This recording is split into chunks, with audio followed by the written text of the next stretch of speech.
Assalamualaikum warahmatullahi wabarakatuh. Sampurasun, ketemu lagi di Passion, Pasundan Podcast Communication. Welcome back again with me Z Chandra. Cie. Ini kalau anak-anak zaman now tuh kayak gitu, Miss. Oh gitu. Iya. Ketemu lagi sama saya di apa gitu Nah, ya. itu dia. Tapi by the way, hari ini kita long time no see alias sudah lama nggak ketemu juga ya. Tapi masih pandemi juga ini. Apa hawa-hawanya udah Harusnya sih udah bisa jadi endemi, tapi ya kan kemarin arahannya dari pemerintah udah kayak gitu ya. ya. Dan mudah-mudahan nanti lebih lancar lagi aja. Tapi anyway ya, orang-orang mengenal saya Z. Kalau di sini nama saya Muhammad Fazri Chandra dan ada Miss Ratih Halo. ya yang akan jadi teman ngobrol kita, cerita soal kampus kita tercinta FISIP Unpas, khususnya di Prodi Ilmu Komunikasi. Tuh. Nah, di Prodi Ilmu Komunikasi, Miss, ini kita akan membahas adalah satu kurikulum yang sekarang kita sedang jalani. Ya. Dan kurikulum ini adalah sebuah terobosan kalau menurut aku. Dia adalah jeng jeng jeng jeng Jeng kurikulum MBKM. Merdeka Belajar Kampus Merdeka. Iya. Betul nggak? Betul. Nah, ini tuh sepengetahuan Miss Rati deh gitu, sebagai seniorku ya. Waduh. MBKM ini di mata seorang dosen Ya. itu bagus atau enggak sih sebenarnya? Oke, personally ya, ini saya sebagai dosen dan pernah jadi mahasiswa pastinya. Yap. Saya kalau di posisi mahasiswa dulu, saya tuh suka punya mimpi gitu, suka pengen dulu waktu saya kuliah di UPI Sastra Inggris, pengen punya kemampuan lain, which is mata kuliah yang nggak saya dapetin di Sastra Inggris.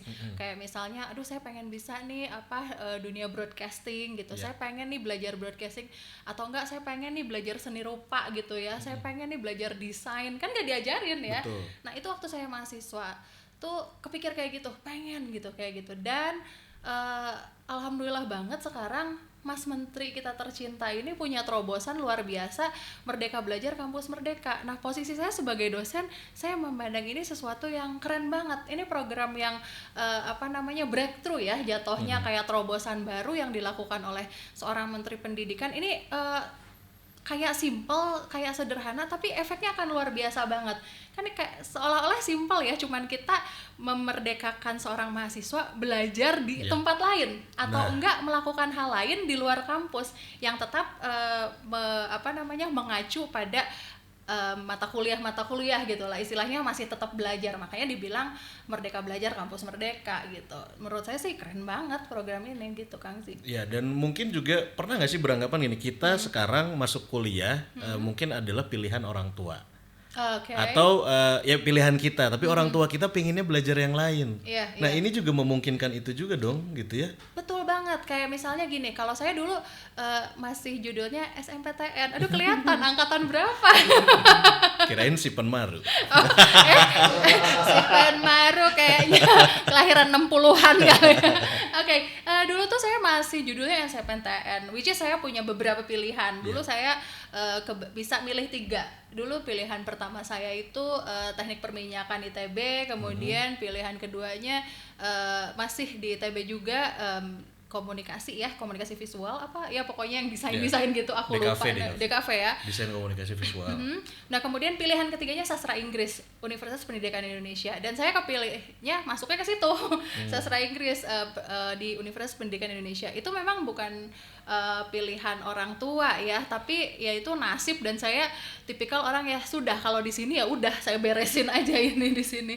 Dan so far selama saya kuliah di situ tuh ya itu dia, saya nggak ngambil kesempatan kedua untuk SMPTN di tahun depannya gitu, seperti yang dilakukan teman-teman saya di kelas saya dulu gitu.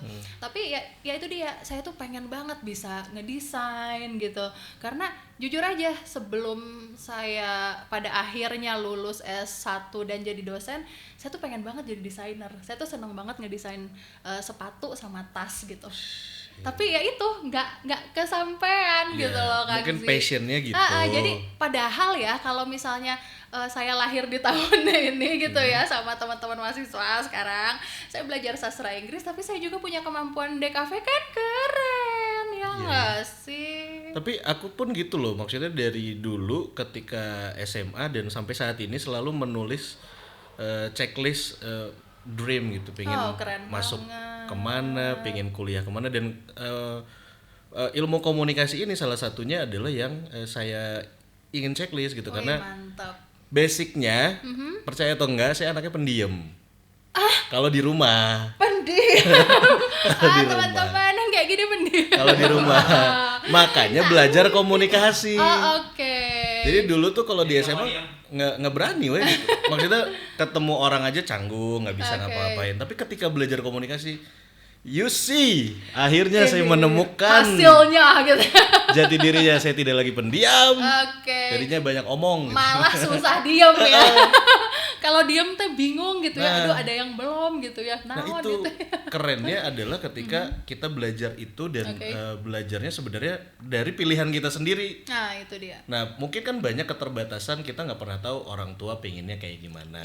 Nah anak juga kan sebenarnya harus dikasih kebebasan, dan salah satunya ada di kurikulum yang sekarang, yaitu Merdeka Belajar Kampus Merdeka. Roadmap-nya kalau nggak salah ini tuh ada pertukaran pelajar. Iya. Terus apalagi sih Miss? Ada membangun desa. Kemudian magang, apalagi ya? Magang magang di bersertifikat perusahaan. Terus apalagi ya? Kayak apa? Proyek kemanusiaan. Wirausaha. Penelitian dan riset, berat banget. Terus studi proyek independen, woi mantap kan? Tapi ini tuh memang seharusnya yang dilakukan oleh mahasiswa ketika kalian masuk di universitas gitu. Iya. Bukan hanya kalian belajar, kemudian lulus, terus kerja. Iya. Gitu. Apalagi kita dibekalin kemampuan vokasional ya. Betul. Kayak misalnya kita dibekalin public speaking, kita dibekalin di dunia jurnalis, itu kan sangat vokasional ya, sangat kerampilan banget gitu. Nah, hal-hal yang begitu kalau dipraktekkan selama kuliah itu akan lebih keren. Ketika kita kerja kita nggak canggung lagi. Kita kayak udah, ini tinggal gini, kalau menghadapi situasi begini ya tinggal memiliki strategi-strategi yang sudah pernah kita jalankan ketika magang itu gitu loh, ketika kita melakukan MBKM ya dalam hal ini. Nah, kita akan bahas satu-satu soal program ini ya, tapi mungkin kita mulai dari pertukaran pelajar yang sekarang memang sudah dilakukan sama prodi kita, Prodi Ilmu Komunikasi FISIP Unpas. Betul. Kita sudah banyak ya mahasiswa, lebih dari 100 yang melakukan pertukaran pelajar bahkan di perguruan tinggi negeri. Betul. Di perguruan tinggi negeri yang itu menurut saya keren ya. Untuk bisa melakukan pertukaran pelajar bekerja sama antara negeri dan swasta, itu sesuatu yang keren. Artinya di sini memang benar-benar merdeka gitu loh. Kata-kata merdeka itu kan ya tidak terbatas ya, kita bisa melakukan apapun selama itu sejalan dengan program gitu loh. Sejalan dengan jurusan kita, dengan keilmuan. Ke mana Miss? Ke UPI ya? Ke UPI, Universitas Pendidikan Indonesia. Kirain universitas padahal IKIP gitu. Which is zaman saya juga waktu pas dibilang universitas padahal IKIP, saya kan taunya UPI ya. Iya. IKIP teh naon gitu. Ini angkatan lama sih. Ternyata dulunya namanya IKIP ya, Institut Keguruan Ilmu Pendidikan. Pengetahuan gue. Dulunya itu berganti menjadi Universitas Pendidikan Indonesia. Which is kalau dulu di lulusan IKIP itu selalu menjadi guru ya larinya. Nanti ketika mereka berubah menjadi Universitas Pendidikan Indonesia ya universitas namanya juga ya. Jadi ada program keguruan dan ada program non keguruan, dan itu saya baru tahu ketika saya masuk sana. Gitu. Jadi ternyata sastra Inggris itu bukan keguruan. Jadi saya tidak punya surat akta 4 ya. Kalau guru itu kan harus punya yang begitu. Nah, saya tuh nggak punya. Kalau kayak di kita mungkin sertifikasi ya. Nah, itu. Nah, kalau ke pendidikan bahasa Inggris, nah mereka diajarin juga cara mengajar, ada praktek ngajar juga dan lain sebagainya gitu. Ini menarik, apalagi kalau kita bahas sisi pertukaran pelajarnya. Ilmu komunikasi tadi sudah bekerja sama dan sudah banyak juga yang memilih UPI. Apakah itu lintas prodi atau sesama prodi? Nah, ini dia yang dilakukan oleh kampus kita adalah sesama prodi, masih sama-sama dengan dalam ilmu komunikasi. Nah, mungkin kalau menurut Kang Zi atau menurut saya akan oke kayaknya ya kalau lintas prodi atau gimana nih Kang? Harusnya sih iya. Dan kalau nggak salah kan di fakultas sudah dibolehkan. Misalkan teman-teman ilmu komunikasi ini ingin mengambil program studi ilmu administrasi bisnis. Ya. Ya kan, sesama FISIP Unpas itu boleh gitu. Tapi lebih baiknya lagi kalau misalnya ngambil lagi keluar gitu. Beda Tapi kampus gitu ya. aku nggak tahu nih aturannya, kalau di luar harus sesama prodika, kalau di dalam boleh lintas prodi. Nah, ini aturan pakem yang tertulisnya sih aku juga belum lihat ya apakah harus sesama prodi, tapi dalam pengaplikasiannya itu masih sesama prodi. Sama halnya seperti yang dilakukan kampus-kampus lain juga, mereka menjalankan MBKM dan melakukan pertukaran pelajar itu masih sesama prodinya gitu. Jadi komunikasi sama komunikasi, bahasa Inggris sama bahasa Inggris, masih kayak gitu. Padahal menarik ya kalau misalkan tadi lintas prodi kan, kebayang gak sih gini, kita di komunikasi mungkin kita hanya belajar hitung-hitungan hanya ketika statistika saja untuk nanti menghitung matrikulasi dalam skripsi misalnya. Iya, untuk kuantitatif ya metode. Nah, metodenya bisa kan mungkin kita belajar teknik nuklir ya kan, belajar tadi yang teknik, belajar fisika Itu misalnya, dia. belajar matematika, itu kan Kenapa enggak gitu ya? seru gitu. Iya. Yang komunikasi sebenarnya aduh aku nggak bisa hitung-hitungan, ya belajar ke matematika gitu. Ya, ke jurusan lain gitu ya, ke prodi lain. Mungkin itu seperti dream aku dulu waktu kuliah ya. Sekolah pelajarannya tuh bahasa Inggris semuanya gitu, dan aku masih pengen gitu kalau bisa nggak sih ngambil, kalau dulu judulnya kursus guys. Iya. Kursus gitu, kursus desain segala macam. Tapi kan akan beda ya ketika kita melakukan pertukaran belajar dan kita ngambil les di tempat lain gitu untuk menambah kemampuan kita gitu. Nah, ini sampai saat ini kita belum tahu aturan bakunya apakah bisa lintas prodi, tapi harapannya semoga bisa. Dan kalau nggak salah, kalau sesama fakultas itu bisa, Miss.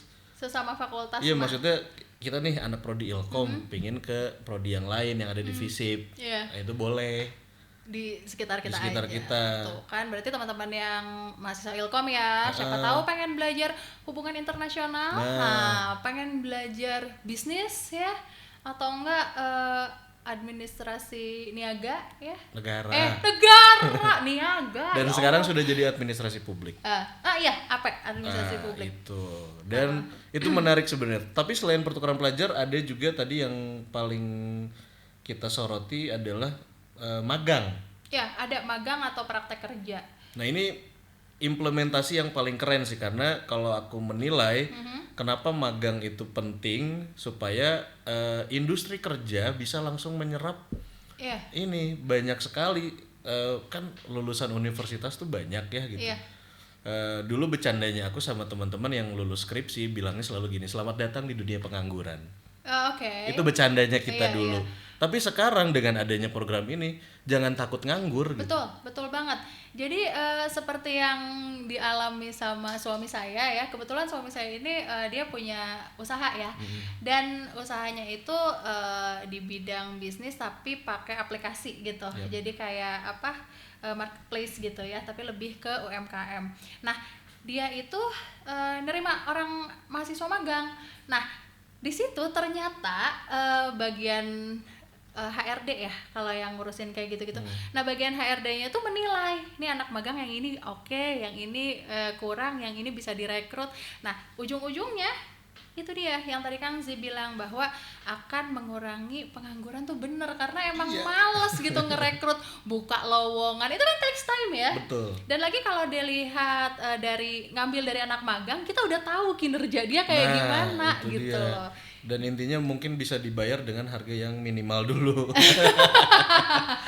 Biasa. Tapi pengusaha kan ke sana kali ya. Nggak ngelihat itu juga, cuma kan kadang-kadang kita juga akan dengan sendirinya lah pasti akan naik juga gitu. Cuma yang aku lihat itu bagusnya program ini, kalau dilihat akan sangat banyak bisa menyerap dunia kerja. Terus tidak adanya lagi bahasanya tuh bukan tidak adanya, akan ada link and match dengan dunia kerja. Iya, betul. Dan nanti kesananya juga bisa jadi kita kampus juga melakukan kerjasama yang oke gitu dengan perusahaan-perusahaan di mana tempat mahasiswa-mahasiswa kita Iya, magang. belum lagi kalau kita bicara dengan prodi ilmu komunikasi, kita sudah bermitra dengan banyak sekali. Oh, banyak banget. Apa yang saya tahu ya, pertama mungkin kalau dari sisi media ada TVRI. Betul. Terus dari apa pemerintahan tapi ini non ya, KPID. Iya. Komisi Penyiaran Indonesia Daerah. Iya. Nah, teman-teman juga bisa memilih kalau misalkan tertarik dengan bidang media khususnya jurnalistik. Di televisi tadi ada TVRI, dan di luar itu juga masih banyak lagi kok gitu yang sudah bekerja. Ini yang saya ingat aja. Terus yang lain-lainnya kemarin saya lihat ada teman-teman mahasiswa yang magang di hotel bahkan. Nah, itu dia. Ya kan? Nah, itu kan jadi salah satu hal yang oke, keren ya gitu. Iya. Ini kan pilihan mereka juga pengen magang di mana, baik di instansi ataupun di pemerintahan. Betul. Gitu. Dan program yang selanjutnya tuh kan sih kalau nggak salah asistensi mengajar.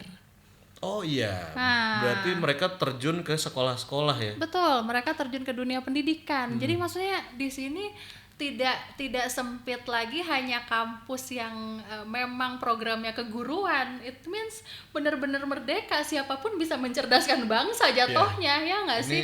seru sih. Iya, seru dan keren banget. Dan kemarin juga mahasiswa UPI jurusan PKN ya, kebetulan ada saudara saya, anaknya tuh mau asistensi ngajar di jauh lah, di mana ya itu, pokoknya daerahnya lumayan jauh banget setelah Cadas Pangeran Kandinya gitu ya. Itu kan menurut saya gitu ya, orang Bandung ya jauh lah ya. Dan selama 5 bulan. Wow. Betul, lama. Ya, 5 bulan, hampir 1 semester. Which is sinyal tuh cuman ada 3 kalau nggak salah. Yang lain nggak nyala. Kebayang nggak sih anak zaman sekarang gitu ya, di bawah setelah milenial ya, which is mereka nggak mungkin bisa lepas dari sinyal wifi dari gitu, sinyal gadget gitu, dari sosial media. Betul, even bang. Nah itu dia. Jadi nggak kebayang dia di sana 5 bulan. Dan itu juga disebut salah satu program ini gitu. Jadi nah kalau itu kan memang keguruan ya. Nah kalau misalnya anak yang bukan keguruan terus udah gitu punya passion ke sana, passion pengen mentransfer ilmu gitu ya ke anak sekolahan, dengan program ini bisa jalan. Kemarin ada tuh mahasiswa ilmu komunikasi, aku lupa siapa namanya, dia ikut Indonesia Youth apa gitu. Oke. Itu di Aceh. Di Aceh. Wih. Siapa namanya? Lupa kan? Ya itu. Cewek ya? Saya lupa namanya. Dia Indonesia Youth Action, nama programnya. Mengajar di sana dan sempat ke Pulau Seribu atau Mantep ya. Lupa lah, tapi memang si program itu menarik gitu. Itu program yang diikutin dia, katanya buat proposal dulu. Habis itu dikejaring dari seluruh orang di Indonesia, dan itu mahasiswa prodi ilmu komunikasi. Keren ya, keren banget. Aduh mantep nih, maksudnya saya yakin banyak lah yang punya dream ke sana gitu, cuman mereka nggak tahu jalannya, nggak tahu gimana caranya mungkin. Tapi dengan program dari Mas Menteri ini ya, MBKM ini, boleh jadi kalau kita bisa mengkomunikasikannya dengan baik ke mahasiswa, mereka pasti bakal interest banget. Nah, itu baru sepersekian yang kita sebutin Ya sebenarnya. kita baru berapa sih? Tadi kita baru 3 ya sampai asistensi. Kan? Asistensi mengajar, padahal ada wirausaha. Ya kan, wirausaha juga sebenarnya level teman-teman mahasiswa. Kalau dulu bercandanya orang tua saya gini, saya pingin dagang dong, pengen usaha gitu. Kata ibu saya, kalau pengen dagang mah nggak usah kuliah gitu. Oke. Uang kuliahnya jadiin modal. Tapi ternyata ketika saya semakin dewasa, benar, anak-anak mahasiswa itu harus dibekali bekal wirausaha. Ya. Supaya apa? Supaya misalnya mereka nanti tidak terserap dunia kerja, bisa jadi mereka yang menciptakan lapangan kerja. Betul. Dan sekarang ya trennya itu Kang Zi, banyak banget anak muda itu yang mereka punya usahanya tuh keren-keren. Ya. Yang saya juga sampai nggak nyangka, wow punya usaha kayak gini ya. Ya ampun, punya usaha, sampai sekarang tuh lagi rame banget usaha rumah produksi Kang Zi. Jadi banyak banget anak muda nih segede-gede akang-akang yang di depan saya ini ya, mereka tuh pada punya rumah produksi dan keren gitu. I mean wow gitu, mereka dengan ya saya bisa bilang itu keren banget karena mereka di usia muda mereka udah bisa menciptakan lapangan pekerjaan gitu. True. Dan yang edun banget tuh mereka tuh sampai udah punya program CSR, keren kan? Tuh, ya. Ya, it means itu kan udah lumayan gitu. Terus kalau Ya nggak digali sih? lagi di bidang komunikasi banyak banget yang Aduh, bisa banyak dijadiin banget. wirausaha. Apakah itu bidang jasa, utamanya sih komunikasi lebih ke jasa. Tapi yang lain-lainnya juga bisa. Jasa tuh kan kalau kita bicara di semester ini kebetulan saya mengampu mata kuliah fotografi. Oke. Berapa banyak jasa fotografi yang dibutuhkan setiap minggunya, orang nikahan tiap minggu, ya kan. Mau foto produknya dan lain sebagainya. Nah itu banyak dan itu ada di prodi ilmu komunikasi. Betul.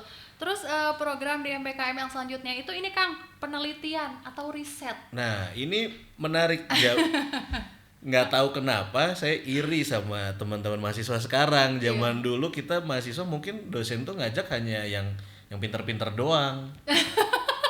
Ya kan? Kita langsung minder gitu Iya. ya, langsung insecure. Tapi Kenapa kok kita nggak dia? ternyata diwajibkan loh Iya. sekarang tuh beberapa teman-teman tuh harusnya sudah membuat penelitian. Iya. Penelitian itu skripsi saja sudah penelitian sebenarnya. Betul. Tapi kan di luar itu ada jurnal, Iya. ada ya minimal kalian menulis di media, Iya. ya di menulis dan diliput di koran gitu atau dipublis di koran, itu juga bisa jenisnya publikasi ya Iya, namanya. betul. Jadi kayak misalnya kalau di koran lokal kita tuh Pikiran Rakyat ya, ada kolom namanya kolom opini. Ya.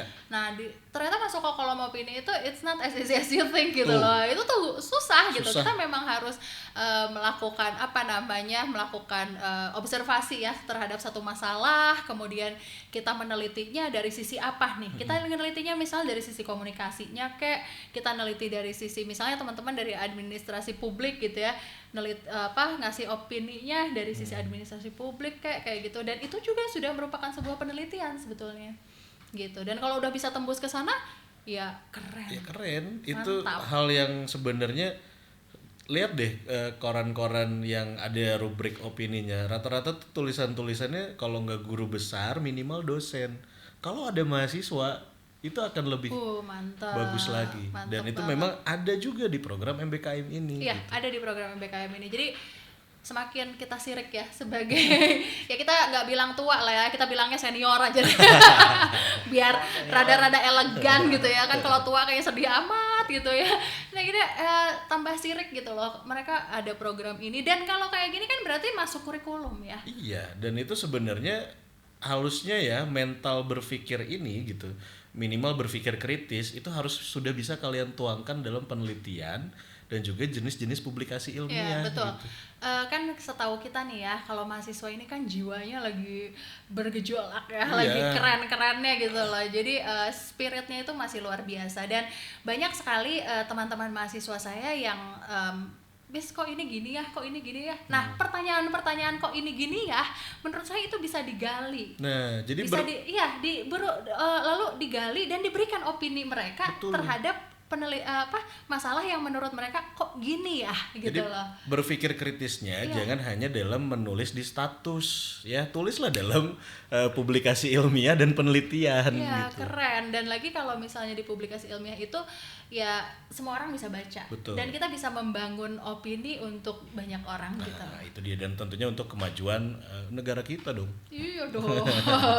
Jiwa nasionalisnya luar biasa deh Kang sih. Ini next tadi wirausaha udah, publikasi udah. Publikasi, kemudian ada lagi proyek kemanusiaan. Oh, proyek kemanusiaan ya standar kayak CSR, Ya. kayak atau kita menggelar vaksin juga kan Ya, sekarang betul. salah satu proyek kemanusiaan bekerja sama dengan fakultas kedokteran misalkan Ya, gitu betul. ya. Ini juga Kan bisa di ya. Unpas udah ada nih kan fakultas kedokteran, kita bisa kan bekerja sama mereka tadi yang Kang Si bilang gelar vaksin di mana gitu ya, dari siapa, dari kerjasama ilmu komunikasi dan fakultas kedokteran. Dan masih banyak lagi sebenarnya proyek-proyek kemanusiaan tuh kayak kita membantu sesama ya, bangun donasi untuk daerah-daerah bencana. Itu juga kan salah satu proyek kemanusiaan juga. Iya, terus udah gitu ada lagi proyek independen nih. Nah, ini aku belum ngerti justru Aku juga masih- proyek independen itu maksudnya gimana? Apakah saya punya proyek kemudian saya kasih gitu?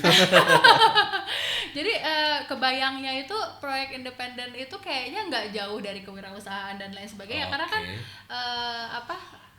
yang mereka jalanin itu buat bikin sesuatu gitu ya. Kayaknya sih nggak jauh dari proyek tadi tuh kayak proyek kemanusiaan kayak gitu mungkin ya.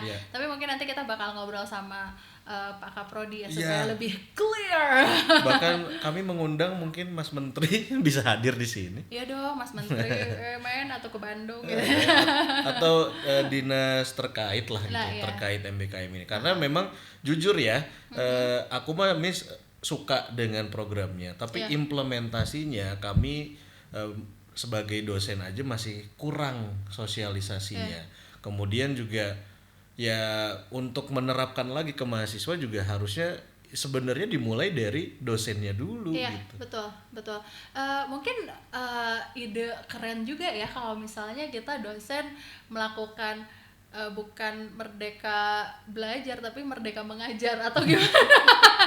Jadi misalnya kita ngajar ilmu komunikasi di jurusan hubungan internasional misalnya, atau kita mempelajari mata kuliah tertentu gitu dari jurusan lain, dan itu kan bisa menambah kualifikasi kita gitu. Tapi secara nggak sadar gini, kalau di dosen sekarang tuh kan biasanya satu kelas itu terbatas hanya untuk 30 mahasiswa atau paling banyak 50. Satu dosen dalam mengajar di kelas. Tapi dengan adanya MBKM, justru kita bisa mengajar 1000 orang loh. Coba dijelasin nih gimana nih mengajar kenapa 1000 mengajar orang? 1000 orang? Karena kan semuanya PJJ. Soalnya aku nggak kebayang ya kalau misalnya nggak PJJ ya. Iya. Kebayang nggak sih kalau nggak PJJ 1000 manusia bring gitu ya? Tapi itu kecanggihan teknologi dan mungkin bawaan juga karena kurikulum MBKM kebenaran lagi ada di fase pandemi ini gitu. Ya kan dulu kan dosen gitu cuma bebannya mengajar itu satu kelas hanya 30 maksimal 50. Iya, maksimal ya kan? Itu sudah maksimal dan 50 itu udah kewalahan banget untuk satu kelas kebanyakan. 50 itu udah kebanyakan Tapi banget. Pernah nggak ngitung? Kita tuh lebih dari 100 loh. Iya ya. Karena PJJ Karena PJJ dan tapi ngomong-ngomong PJJ nih, aduh jadi ngerumpi. Ini kita jadi keenakan PJJ ya. Ya nggak sih? Ya kalau untuk yang teoritis ya, tapi kalau untuk yang vokasional kayaknya ya itu susah. Saya harus akui saya mengajar lab radio. Gimana ngajarin mereka praktek secara online? Itu dia. Itu. Ya, tapi kalau buat yang teoritis mah oke lah ya so far gitu. Tapi kalau buat yang praktek kayak fotografi tuh gimana? Sama. Terus apalagi lab TV kita yang mahal itu nggak kepake. Sedih banget. Logika sederhananya kalau kita lagi belajar berenang tapi kita nggak nyemplung. Nah itu dia. Lo tau teori berenang, tarik napas emang ke atas, tapi begitu kita nyebur kita nggak tahu tarik napasnya kapan, tenggelam aja kan ujung-ujungnya kita nggak bisa. Tapi itu semua yang tadi kita sudah bahas kemajuan-kemajuan dari sisi kurikulum MBKM. Cuma memang mungkin banyak juga lah yang harus diperhatikan dan jadi catatan. Salah satunya yang tadi saya bilang mungkin kurangnya sosialisasi untuk kami dosen-dosen, dan bahkan mungkin kitanya juga yang harusnya sebenarnya lebih update terus gitu. Tapi itu juga emang harus terus nyari informasi mengenai MBKM ini gitu. Tapi ketika kita nyari informasi, source-nya juga masih terbatas kok. Betul. Gitu. Terus udah gitu ya itu, selain source-nya terbatas, pengaplikasiannya ujung-ujungnya kita jadi bingung gitu. Aduh ini bener nggak kayak begini gitu. Dan lagi kan ini jatuhnya ada yang kelompok ya, ada yang kelompok kayak ada satu yang belum kita bahas kan sih, membangun desa. Oke. Nah itu kan itu nggak gampang guys. Itu kalau di pekerjaan kita Tridharma Perguruan Tinggi mungkin pengabdian kepada masyarakat Betul, ya. dan itu kita kerjakan kelompok kan, berdua. Iya. Nah, kalau di dunia dosen kan kita tidak buat IPK ya, tidak buat Betul. nilai. Nah, sekarang mungkin kalau buat anak-anak jatuhnya ke SKS ya itu ya. Nah, ini kan menilainya gimana? Nah, itu. Tapi jujur katanya memang dosennya juga harus mendampingi. Iya, karena membangun desa itu nggak gampang. Membangun desa pemerintah aja susah. Apalagi kita. Apalagi kita ya yang levelnya Ya, di mungkin universitas. emang harus ya itu emang harus ada sosialisasi yang lebih gitu ya. Betul. Dari kementerian juga, kemudian menyediakan source yang bisa kita baca gitu ya, istilahnya apa ya, manual booknya lah gitu loh buat kita nih Mas Menteri atau bikin atau manual booknya. Tapi aku yakin pasti ada sih Miss. Cuma ada apa ya, kayak ketakutannya kan kalau di Indonesia gitu ya, ketika punya kurikulum bagus, oke, keren, aplikasi sudah berjalan gitu, Oke. berganti pemerintah, Programnya ganti lagi. iya, itu ketakutan terbesar sebenarnya. iya Mudah-mudahan sih siapapun nanti menterinya, bukan Mas Nadiem lagi atau gimana, presidennya pun berganti, ini program ini Terus jalan. jalanin terus gitu, maksudnya sampai udah dikatakan sukses. Iya. Atau nanti zamannya berganti lagi, baru ganti kurikulumnya gitu. Iya, karena ini kurikulum ini aja belum belum running semua ya, si Iya. MBKM ini 8 poin ini kan bukan hal yang gampang gitu buat ngerunningin itu semua.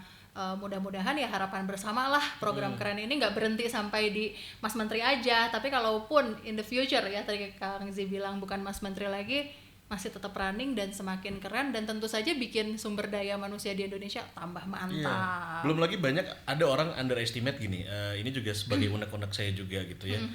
Kita kan dari kecil, dari SD, SMP, SMA itu belajar bahasa nih, taruhlah gitu. Oke.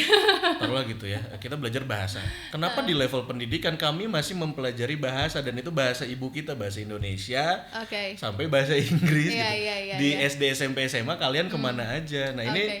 pertanyaan saya tanyakan kepada ketua lab bahasa.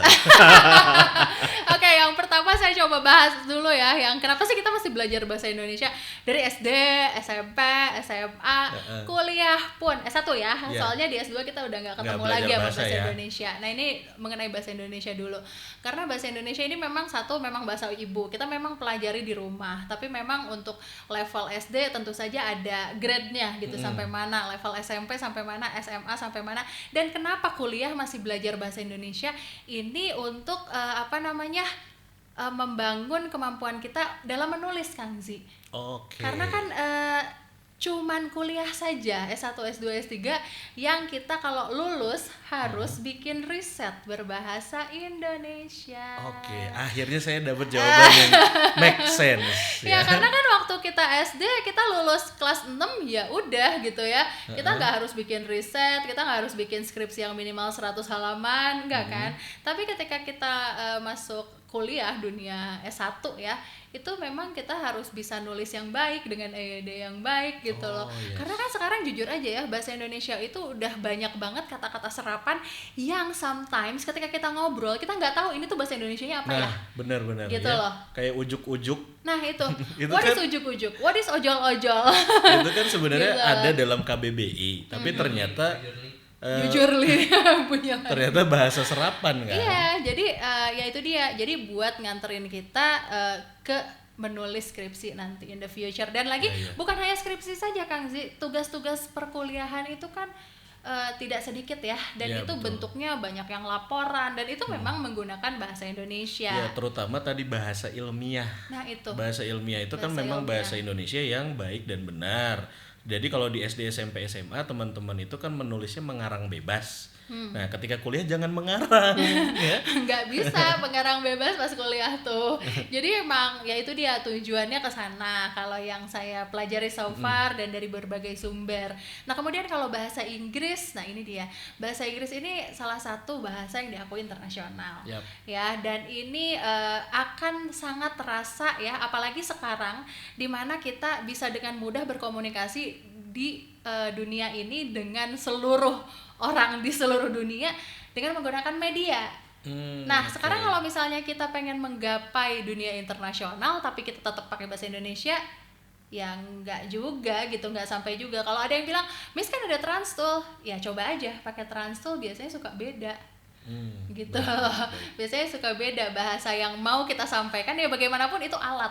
Jadi utamanya Gitu. sebenarnya ini yang sebenarnya harus dipahami ya, belajar bahasa di universitas itu adalah untuk penulisan skripsi dan karya-karya ilmiah Dan lain. karya-karya ilmiah, apalagi dengan program MBKM yang tadi kita boleh nulis di media ya, bikin opini Ya, di publikasi juga. publikasi Siapa ilmiah. tahu publikasi kalian tuh terbit di jurnal internasional. Ya berarti harus bagus dong bahasa Inggrisnya. Dan harus berbahasa Inggris gitu loh. Dan jujur saja ya, banyak sekali jasa-jasa editor bahasa Inggris.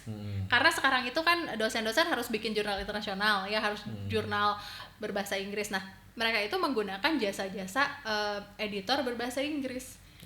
Editor yang editor bahasa Inggrisnya gitu loh. Bukan editor jurnal ya. Oke. Tapi editor bahasanya. Editor bahasanya Iya. ya. Jadi Padahal kan ada aplikasi Grammarly loh. biar jujurly gitu ya. Balik lagi deh. Loh kok jadi kayak beberapa Oke. bulan kemarin ya bahas jujurly. Berarti terjawab ya itu yang pentingnya kenapa di level universitas masih tetap harus mempelajari bahasa khususnya buat anak-anak S1. Iya. Nah, yang jadi pertanyaan juga adalah sekarang di kurikulum MBKM ini kaitannya dengan prodi kita ilmu komunikasi ini punya banyak penyesuaian. Salah satunya adalah dari program KKPT. Iya, Nah, apa sih KKPT itu, Miss? KKPT itu kan kuliah kerja praktek terpadu ya, which is sekarang itu ada KKPT alternatif ya, yang bisa dibilang ya sejalan dengan MBKM itu. Yep. Karena ada salah satunya itu membuat video podcast. Membuat video podcast. Wow. Wow, oke. Sebelum kesana kita bahas dulu ya di poin-poin di KKPT alternatif di ilmu komunikasi ini yang Tapi utamanya dulu deh, KKPT-nya itu kan kuliah kerja praktik terpadu. Betul. Biasanya ya kita dengan simpelnya menyebutnya magang lah. Iya. Itu yang utamanya ya. Tapi kalau kalian kan kita ke perusahaan, ada juga perusahaan yang tidak menerima magang pada saat ini. Iya. Karena masih pandemi misalnya. Itu dia. Nah, ada alternatif ini. Betul. Jadi Ilkom nih think fast gitu ya. Gimana caranya supaya pandemi tapi mahasiswa tetap terfasilitasi KKPT-nya, karena kan nggak kebayang ya mereka kasihan harus magang, maksa nyari gitu ya, dan nunggu lagi kan. Dan nunggu, dan iya tadi Kang Zi bilang jarang banget ya perusahaan yang buka. Jadi pada akhirnya dosen merumuskan KKPT alternatif. Jadi KKPT itu ada dua guys, KKPT alternatif dan KKPT konvensional. Disebutnya kayak gitu. Jadi kalau KKPT konvensional tuh ya itu yang tadi magang itu. Nah di sini KKPT alternatif yang ditawarkan oleh Prodi Ilmu Komunikasi yang pertama adalah membuat event webinar atau workshop kelompok maksimal 3 orang. Oke. Gitu, dengan temanya ya temanya ya kajian ilmu komunikasi gitu. Jadi bikin event gitu. Dulu aku kuliah, tugas kuliahnya itu membuat event. Nama mata kuliahnya manajemen komunikasi. Iya, manajemen komunikasi mata kuliahnya memang membuat event seperti itu. Dan sekarang dijadikan KKPT alternatif. Iya. Oke. Kemudian yang selanjutnya adalah membuat video podcast. Membuat video podcast. Nah, nanti mungkin kita bakal bahas ternyata tidak semudah itu ya membuat video podcast. Betul. Tinggal pasang mic, ngobrol dan tamat. Nggak kayak gitu juga. Nanti mungkin kita bahas ya. Terus yang terakhir itu membuat artikel. Nah, ini nih yang tadi kaitannya sama MBKM. Yang membuat artikel yang dimuat di media-media media-media masa yang inilah ya, yang istilahnya ya, media inilah media massa, tapi bukan yang blog gitu. Jadi kan itu tertulis kompas.com bukan Betul. Kompasiana. Iya, karena itu kan blog. Di sini yang disebutkan di KKPT alternatif di Prodi Ilkom itu Pikiran Rakyat, Viva News, kemudian Sindo dan kompas.com. Betul, tadi Kang Zi bilang bukan dikasih Kompasiana. kurung bukan Kompasiana. Ya karena itu blog, siapa saja bisa menulis di sana. Siapa aja bisa nulis. Ya mungkin nanti kita coba bahas dulu yang membuat event kali ya. Nah, membuat event webinar kemarin ada ya beberapa mahasiswa yang sudah membuatnya, dan itu juga oke. Cuma mungkin yang mesti digali lagi adalah tema-temanya. Ya. Teman-teman tuh harus bikin tema yang berkaitan dengan ilmu komunikasi. Satu itu, kemudian undang pembicaranya yang menarik gitu. Oke. Kalau dari saya gitu, karena melihat ketika kita bikin webinar tapi yang ngomong masih internal dosen kita, buat apa? Iya. Misalnya seperti itu, atau internal dari locally Bandung, buat apa? Kenapa nggak bikin misalkan kita undang profesor siapa gitu di luar negeri, itu yang oke ya, ini pemikiran saya yang kan keren. bisa Zoom juga Iya gitu kan bisa Zoom kan, karena webinar kan. Iya, judulnya kan webinar. Atau minimal pembicara nasional. Oke. Nah itu mungkin kalau dilihat dari pembicaranya, atau mungkin juga event webinarnya itu audiensnya siapa. Betul. Jadi kayak misalnya kita audiensnya itu daerah mana gitu ya, misalnya Kangzi, kayak misalnya kita pengen ngobrolin komunikasi pemberdayaan lingkungan gitu ya, atau enggak pemberdayaan masyarakat gitu, stop sampah atau stop styrofoam ya, kita misalnya audiensnya adalah pedagang-pedagang yang menggunakan styrofoam, kemudian ya kayak gitu. Mungkin bisa kita spesifikin lagi ya, siapa pembicaranya dan audiensnya nih siapa, karena kita juga pengen ngelihat kebermanfaatan setelah itu gitu. Jadi jangan cuman berpikir sampai udah webinar ya udah selesai gitu, tapi kan kita kayak lihat efeknya. Ketika misalnya tadi Kang Zee menarik banget, kita nggak manggil dari universitas mana gitu deh, atau enggak bisa dari luar negeri, toh kan webinar judulnya. Dan itu kan bisa nanti setelah itu ada step selanjutnya, kita bisa kerjasama misalnya sama kampus itu. Betul. Siapa tahu kita bisa pertukaran lagi. Ini kalau teman-teman berpikir ya gitu, jangan tentunya kan butuh budgeting Pak, misalnya gini, butuh budgeting Miss gitu. Kalian bikin dulu proposalnya yang keren, yang bagus, tawarkan kepada sponsor. Ya, daripada kalian keluar uang nih. Ini yang tukang bikin event nih ngerti nih caranya. Daripada keluar uang nih, udah minimal bertiga kan? Iya, betul. Minimal bertiga. Konsep dengan baik, buatkan ke dalam proposal, tawarkan ke dalam sponsor. Mantap tuh. Ya kan? Prodi pasti supportnya apa? Minimal Lab TV bisa dipakai loh. Iya. Nah itu dia, kita udah punya fasilitasnya. Iya. Kalau kalian bawa sponsor, wah udah gitu kan. Mantap. Pembicara ada mau ngundang siapa? Najwa Shihab misalkan. Oke. Nggak usah cep sponsor, oke. Bener. Dengan tema yang terus dari gitu kita kasih lihat kita tuh mau ngapain gitu si gitu webinarnya kan, tuh gitu Pak, loh. Terus tempat gimana Pak? Saya udah ada sponsor. Ya aduh, ngomonglah sama pengelola lab ya, ketua lab kita kan baik banget ya. Soleh banget. Bapak Yogi dan Kaprodi kita pasti mengizinkan. Iyalah, support. Jangankan Pak Kaprodi, Pak Dekan juga pasti dukung. Ini kan buat kemajuan bersama. Jadi kadang-kadang mahasiswa tuh suka berpikirnya gini, bikin webinar, aduh nanti bayar pembicaranya gimana, pesertanya gimana, ini dan lain sebagainya. Buat dulu konsepnya yang matang. Iya, betul. Ya, kemudian ketika nanti konsepnya sudah matang, dituangkan ke dalam saya menyebutnya deck proposal, kemudian ditawarkan, pitching lah ke sponsor ya. Untuk membantu, ya minimal kan ya kalian nilai dapat, duit dapat misal gitu. Itu dia. Ini menarik banget nih, solusi banget nih. Nah terus yang kedua nih Kang Zee, podcast nih. Anak-anak nih suruh bikin podcast nih di KKKPT Alternatif itu. Jadi banyak banget nih mahasiswa yang pikir bahwa kalau kita bikin podcast tuh ya tinggal datang, syuting, edit, that's it gitu. Ya, saya juga kemarin ada yang ngundang di podcast untuk KKPT ini gitu. Oke. Jadi ketika datang nanti saya bahas apa? Gini-gini aja Pak. Gini-gini aja tuh apa? Itu dia. Which is harusnya ada ininya dulu ya, guideline-nya gitu ya, yang mau kita bahas apa, tema apa, topik apa, kemudian pembukaannya gimana, tengahnya kita ngomongin tema apa, sampai tujuan podcastnya itu apa. Apakah informing saja, educating atau apa gitu. Jadi gini, teman-teman tuh suka banyak salah kaprah ketika kalau podcast mah tinggal ngomong doang. Padahal nggak gitu. Ya kan, atau bahasa Inggrisnya tinggal capruk gitu. Padahal enggak. Jadi kita tuh harus buat perencanaan, atau misalnya kalau dalam bahasa jurnalistik itu namanya praproduksi. Nah, praproduksi itu sama kayak tadi bikin webinar, kalian tuangkan aja dalam deck presentasi, ya, atau bisa juga itu dijual loh. KKPT Alternatif ini. Waduh, ya kan? Mantep nih. Serius. Kalian nih mau KKPT nih, tapi temanya menarik. Ada sponsor yang mau support. Minimal gimana Pak? Ya udah undang direktur misalkan Bank BJB untuk membahas tentang komunikasi perbankan kepada masyarakat tentang Oke. pinjol-pinjol yang Iya. kalian dapat sponsor, Iya, dapat iya. bintang tamu. Itu dia. Ya. Dan pasti hasilnya juga otentik banget gitu Ya ya. kan kita ngebahas misalnya tadi komunikasi terhadap OJK gitu. Iya, Sudah iya. sejauh mana mereka memberikan informasi terhadap korban-korban pinjol gitu. Iya. Ya kan, mereka mau support, mungkin ada programnya di mereka sebagai bentuk sosialisasi kepada Iya. masyarakat lewat KKPT-nya alternatif ini gitu. Nilai dapat, Nilai dapat, pembicara tadi apalagi pembicara oke, disponsorin lagi. disponsorin lagi. Ya kan, KKPT alternatif bersama OJK. Nah, Asik. misalnya gitu. Itu baru satu loh yang saya contohin. Sebenarnya banyak gitu. Banyak Itu jadi banget.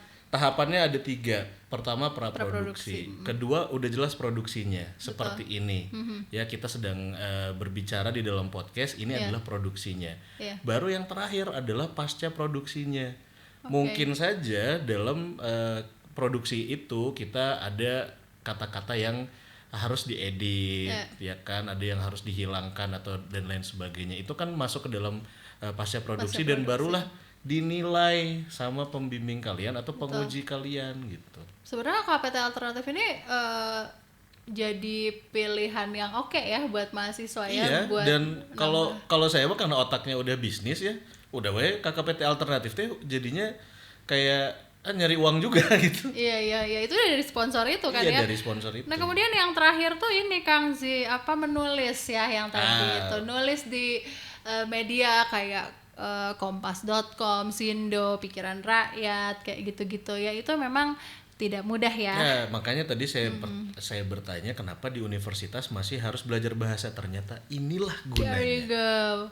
Kepake banget ya. Ini gunanya. Kalau kalian tentunya ingin mengambil KKPT alternatif ya tanpa harus magang gitu ya, kalian bisa mendapatkan mengambil tadi 3 pilihan tadi, tapi dengan apa yang sudah kita pelajari sebenarnya di dalam perkuliahan. Betul. Jadi jangankan bikin opini kayak gini ya Kang Zi, mungkin kayak misalnya tadi Kang Zi bilang ketika mau bikin webinar tuh bikin proposalnya. Nah itu kan kita harus pakai bahasa yang bener ya nggak sih? Iya, betul. Terus udah gitu biar bisa menarik sponsor tuh gimana sih caranya komunikasi melewati tulisan itu ya, karena jujur aja kalau kita ngelewatin tulisan itu kan makna yang disampaikan di tulisan itu adalah tergantung reference dan experience orang yang membaca. Karena di situ tidak ada intonasi, bener nggak ada eye contact, nggak ada human communication secara langsung. Kita nggak tahu yang ngajak ngobrol kita siapa, kayak gimana, Ya, dan kayak gitu. ini mah jujurly ya. Saya mau bilang jujurly lagi. Honestly gini, kalau misalnya Miss Rati sebagai penguji KKPT alternatif, ada yang 2 poin tadi saya sebutkan, ada mahasiswa yang akhirnya mengumpulkan webinar atau ketika kita lihat webinarnya sama podcastnya ada sponsornya. Ya. Lebih keren mana ketimbang yang enggak sama sekali ya, yang tinggal gitu-gitu aja lah Pak ngobrolnya gitu ya. ya udah Pak gini-gini aja gitu. Tapi kan kalian harus mulai dari tadi perencanaan itu sampai akhirnya nanti post productionnya atau setelah produksinya, editingnya ya. Jadi akhirnya kayak gimana itu, jadi bukan cuman kita ngelihat ujungnya aja, tapi dosen juga melihat praproduksinya, kemudian ketika produksinya dikabarin istilahnya atau enggak sambil di videoin gitu ya, terus udah gitu pasca produksinya juga. Betul, karena ngelihatnya gini, kadang-kadang ada beberapa mahasiswa yang oke lah kita berkelompok gitu, udah udunan gitu, memang itu jadi sebuah solusi akhir. Ya kan, tapi berapa banyak biaya yang akan kalian habiskan. Betul. Gitu. Karena memang ada mahasiswa-mahasiswa juga yang bilang gitu sama saya masalah biaya. Miss, ini tuh seru ya sebenarnya KKPT alternatif kayak bikin podcast, kayak bikin webinar gitu Miss. Tapi kan itu mahal Miss, kayak gini-gini dan lain sebagainya gitu ya. Dan kalau misalnya dengan solusi kita bisa bikin proposal yang keren, kita bisa dapat sponsorship, itu kan keren buat dianya juga, itu pengalaman kerja juga buat dia. Nanti itu in the bisa future banget. itu kepake banget. Itu bisa banget, bahkan ini saya berkaca dalam apa yang dulu saya lakukan di tugas mata kuliah, saya melakukan itu gitu. Jadi waktu itu, kalau ini cerita aja Miss, dulu tugasnya gitu membuat event, mata kuliahnya manajemen komunikasi. Nah, kami satu kelas dibagi 2 kelompok. Oke. Yang satu bikin konser musik dan kelompok saya bikin tablik akbar. Wow. Yang waktu itu almarhum Ustadz Jepri sama Mamah Dede. Oke. Dan yang dapat uang banyaknya yang kami yang tablik akbar. Iya. Karena double. Pertama masuknya berbayar. Kedua dari canceling. Dan sponsor, oke, 3 lah gitu. 3 sumber ya, ini contohnya gitu ya. Ternyata Itu tugas bikin kuliah. event tuh emang gak gampang, tapi kalau kita bisa bikin yang gimana ya, catchy gitu ya. Iya. Pada akhirnya ya itu bisa bukan cuma dapat pengalaman aja, tapi juga dapat Nah, itu maksudnya dari apa yang tadi saya gambarkan, kan teman-teman bisa menilai sendiri ketika ada yang bikin konser musik, pemasukannya hanya 2, dari sponsorship dan dari tiketing. ya. Ya, kami bikin tablik akbar ternyata bisa 3. Tiketing iya, ya kan? Sponsor iya. Ada kotak amal. Canceling iya gitu ya. Oke, ini menarik banget nih ngobrol kayak gini ya, ngebahas tentang KKPT alternatif, belum lagi program MBKM Yap. ya, yang tentu saja bisa bikin kualitas mahasiswa sekarang itu harusnya ya dengan program yang luar biasa. Walaupun di era pandemi ini kualitas mahasiswa itu nggak di-grade gitu ya, tetap aja oke gitu loh, tetap aja terupgrade, bahkan banyak solusi-solusi yang bisa dipilih gitu. Betul. Untuk mengupgrade diri dari Bahkan mahasiswa itu sendiri. ketakutan kita adanya loss learning di era pandemi ini harusnya kalian maksimalkan gitu. Iya, dengan program-program ini justru udah kayak solusi tersendiri iya, gitu ya. Sudah terbuka lebar, yang introvert tinggal nulis di dalam kamar. Nah, itu dia. Ya kan? Tulisannya bisa dibaca banyak orang. Terus kalian yang suka bergaul sana sini bikin webinar. Nah, itu dia. Magang udah jelas bisa gitu berkomunikasi dengan banyak orang, atau bahkan tadi bikin podcast yang suka ngobrol gitu. Iya. Tapi ya dengan tahapan-tahapan yang memang harus dilalui. Betul. Ketika kita membuat webinar atau podcast itu kita memang harus membuat rancangannya yang benar gitu ya. Kayak bikin roadmapnya ini seperti apa. Tapi so far yang udah diuji sama Miss Ratih dari KKPT alternatif ini selain podcast ada nggak? Yang menulis ya? Iya, menulis, dia masuk di Sindo waktu itu, dan ya keren ya. Saya memang nanyanya atau ngujinya ya tentang bagaimana dia menemukan topiknya gitu ya, menentukan topik yang mau dia angkat apa. Kemudian saya bertanya di sekitar tulisannya dia aja, karena kan kayak misalnya kita membuat opini itu seperti yang tadi saya bilang, bahwa ada satu masalah, kita observe dan kita analisa dengan keilmuan kita. Wow, gitu. Itu dia, keren banget pokoknya. Saya mah iri pengen jadi mahasiswa lagi, tapi jangan S1 gitu. S3 aja. Kan udah kemarin. Miss Ratih, thank you banget ya. Sama-sama, nggak kerasa kita udah 2 jam ya. Udah 2 jam, nanti kita akan lanjutin lagi obrolan-obrolan seru ini di Passion ya, di Pasundan Podcast Communication. Tentunya apakah sama Miss Ratih lagi atau udahlah kita berdua terus aja. Ya, pokoknya terus dengerin Passion Pasundan Podcast Communication.